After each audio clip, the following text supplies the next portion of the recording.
Meanwhile, we have some breaking news to get to. President Trump making his first comments this morning on the daring rescue mission. He just posted moments ago to Truth Social saying, "We have rescued the seriously wounded and really brave F-15 crew member officer from deep inside the mountains of Iran.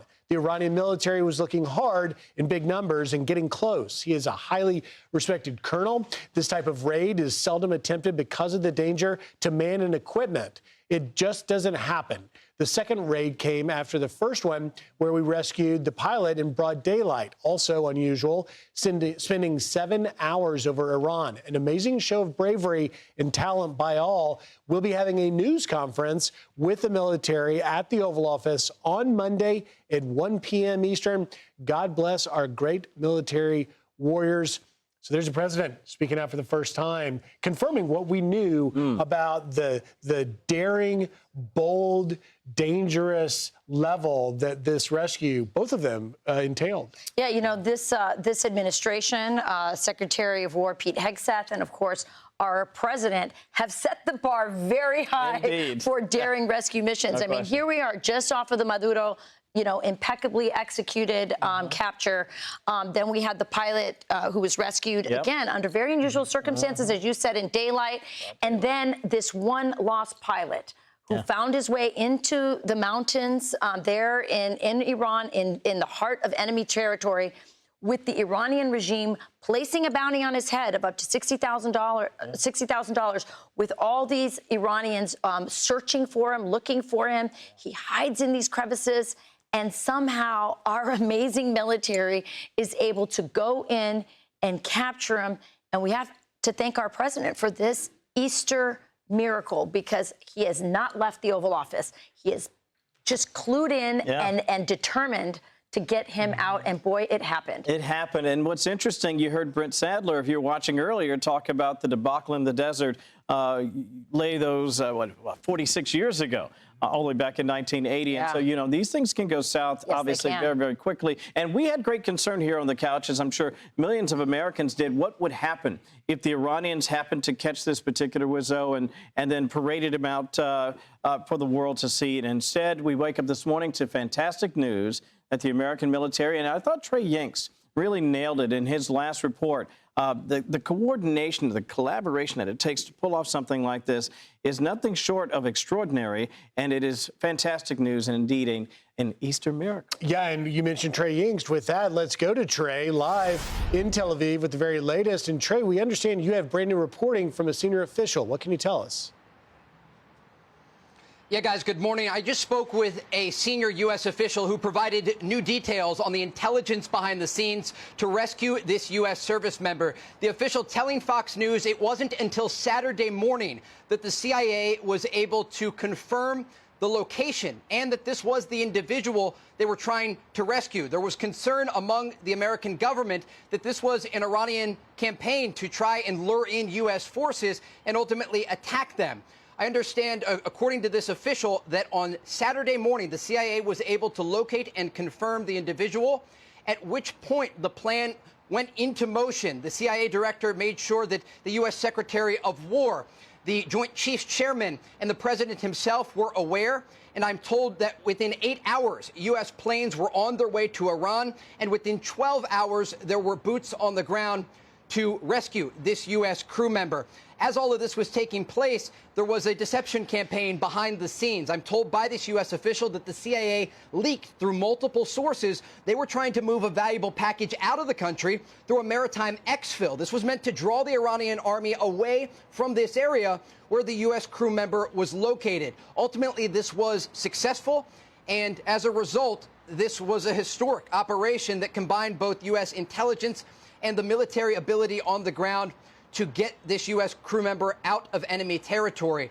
As all of this was taking place, remember, the Americans understood what would happen if the Iranians were able to close in and capture this U.S. service member, a crew member in the F-15 that was shot down on Friday. They know what happens when prisoners are taken in Iran. They are paraded through the streets. They use them for propaganda purposes.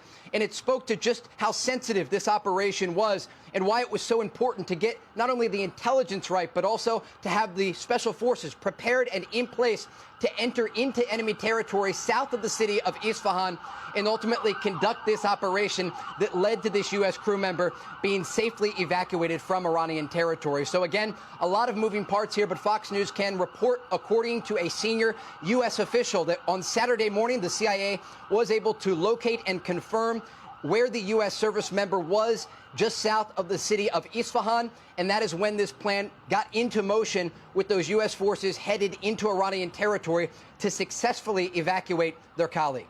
Guys? Trey, you mentioned, which I found fascinating, that at one point they weren't sure if whatever that beacon was in his, that was signaling to the United States that this was indeed the person, that it could, I mean, you can imagine you find a body or a live airman, and you could take that off and put, you know, just make people think it's an American, but it's actually Iranians who have captured him. There's a lot of Americans right now waking up this Easter morning just hearing about this miracle. Could you break down for us a little more the operation, where they think, you know, he was in these mountains, how they found him, just the whole complex operation that it took to get this man out of there? Yeah, Fox News has learned that this U.S. crew member was on the side of a mountain ridge, and despite having this beacon that all pilots and crew members have in case their planes are shot down, again, there was concern in the U.S. government and intelligence apparatus that this was an Iranian trap. And that is why it took time to confirm not only the location, but that this was indeed the U.S. service member who was lost inside enemy territory. Once that confirmation was made by the CIA, I am told it was communicated to all relevant parties, including the Secretary of War, Pete Hegseth, the Joint Chiefs Chairman, and the President himself. And again, Fox News can report that within 8 hours, planes were on their way to Iran. Within 12 hours, there were boots on the ground with hundreds of special forces taking part in this operation to locate and then safely exfiltrate the U.S. service member who was in that plane that was shot down on Friday. Remember, the pilot of the F-15 was evacuated by U.S. Special Forces on Friday. I'm told that the president was closely involved in this entire operation, and ultimately he was the one who ordered these special forces to go into Iranian territory south of the city of Isfahan and ultimately rescue their colleague. It was a very complex operation. It didn't go perfectly, but there were contingency plans in place, and that is the reason that U.S. forces were able to get in and successfully get out. Again, understanding that there were real concerns that the Iranians could have been trying to lay a trap to lure in U.S. forces. But once that confirmation was made, ultimately the decision was ordered by the president himself to send in these special forces and rescue their colleague. We should also talk, though, again, about this broader deception campaign. There were many moving parts here, and we know, according to Iranian state media, that a reward was offered for Iranian civilians to try and capture this crew member. And there were conversations, I am told, in Washington about what could happen if ultimately this man was captured by enemy forces. And that really led to the pressure and the concern. This official telling me there was a lot at stake here, because they know that if they were not successful on an intelligence and a military level in this operation, ultimately it could have led to disaster. There could have been a U.S. service member in the hands of the Iranian regime who would have been paraded through the streets, used for propaganda purposes. And that led to just how high level this operation was and just how precise the U.S. intelligence and military operation behind the scenes had to be to ensure that this was a successful military operation. Or you could have lost more men. Yeah, absolutely. Don't underestimate the danger. We're talking about perhaps 100. We don't know exactly how many operators are actually on the ground to affect this particular rescue. So that's also an important element of the story. I also want to ask you about the collaboration between the U.S. military and our partners in the region, Trey. I think a lot of people don't understand the importance, not just in terms of airspace, but again, that intelligence sharing that makes a massive difference to affect a rescue like this.